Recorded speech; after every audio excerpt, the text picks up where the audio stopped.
Let's go to the Vatican now, where Pope Francis prayed for his predecessor's passage to heaven during the New Year's Mass, a day after Pope Emeritus Benedict XVI died in retirement at the Vatican.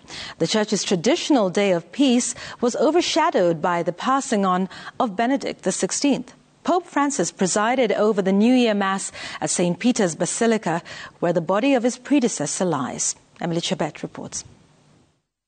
For Pope Emeritus. At the first Papal Mass of 2023, thousands of Catholics gathered in St. Peter's Basilica prayed for the late Pope Emeritus Benedict XVI, who died on the New Year's Eve at the age of 95.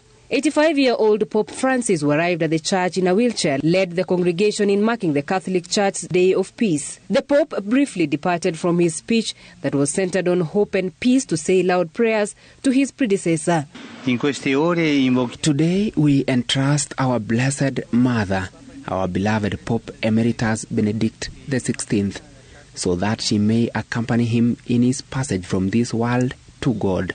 In his New Year message, Pope Francis encouraged everyone to see the New Year as an opportunity to do good by sharing God's love with the people next door, the people who live in the same building, and the people we meet on the streets. The Pope, who has never failed to call to a stop of the Ukraine war, recalled victims of war who are welcoming the New Year in darkness, cold, and fear. On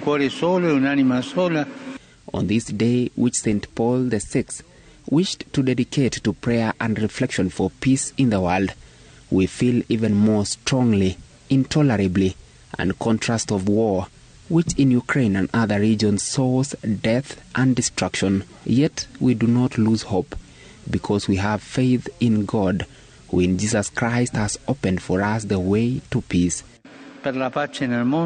The Pope took time to call for hard work and productivity around the world, even as he asked the gathering to pray for him too.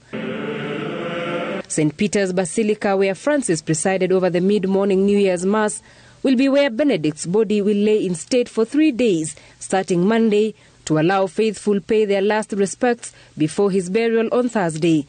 Benedict will be buried in a simple, solemn and sober funeral in accordance with his wishes.